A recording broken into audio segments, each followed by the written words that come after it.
E com relação ao trabalho em equipe, vejo que o sucesso organizacional vai ser igual, ele depende da competência coletiva, ou seja, é necessário abandonar o individualismo e adotar métodos colaborativos de trabalho em grupo. Hoje em dia, as organizações têm aprendido que, para se obter sucesso, assim como para manter a empresa saudável no futuro, é preciso que os seus colaboradores saiam do empirismo e adotem métodos científicos que já foram validados comprovadamente.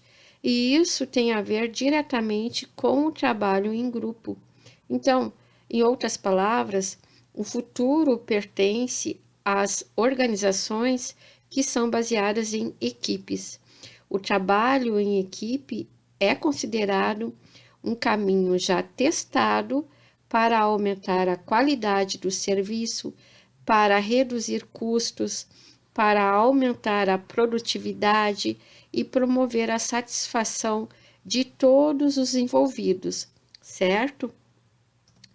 Então, um trabalho em equipe vai envolver a integração de todos os colaboradores ou dos componentes dessa equipe, o envolvimento de todos no mesmo objetivo, o engajamento, a manutenção da motivação, a maximização do desempenho do grupo, a avaliação constante dos resultados que o grupo está atingindo e a administração de conflitos. Então, vejam, as pessoas são diferentes e cada uma delas tem as suas particularidades, a sua personalidade.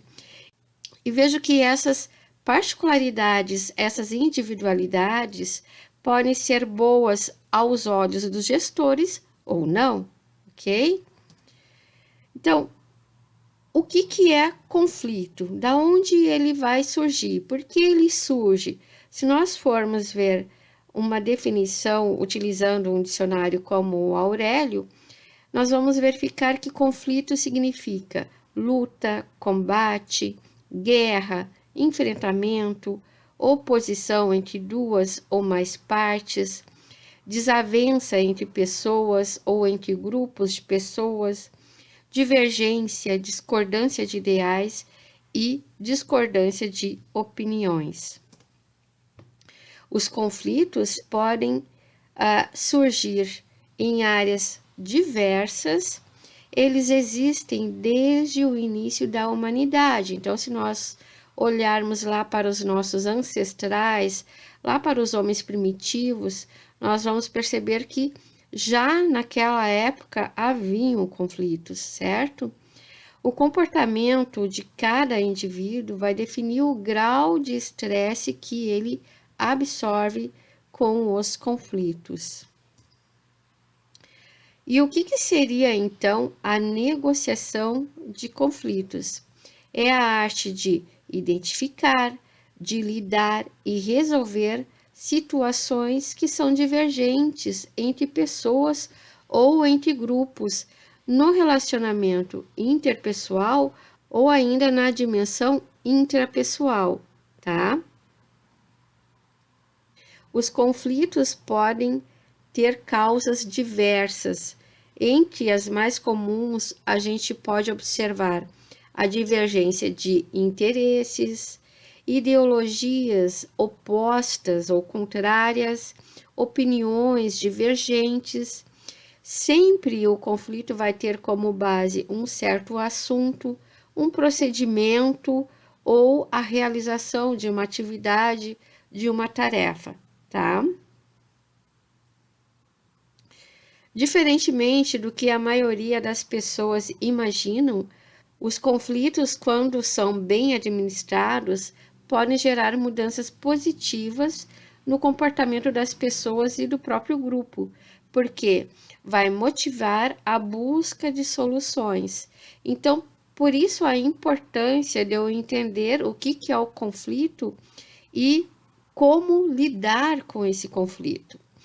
Porque se os conflitos não forem administrados de maneira correta, eles vão causar tensão, vão levar a agressões e vão gerar ambientes de trabalho improdutivos, o que é péssimo para o líder e para a organização como um todo, certo?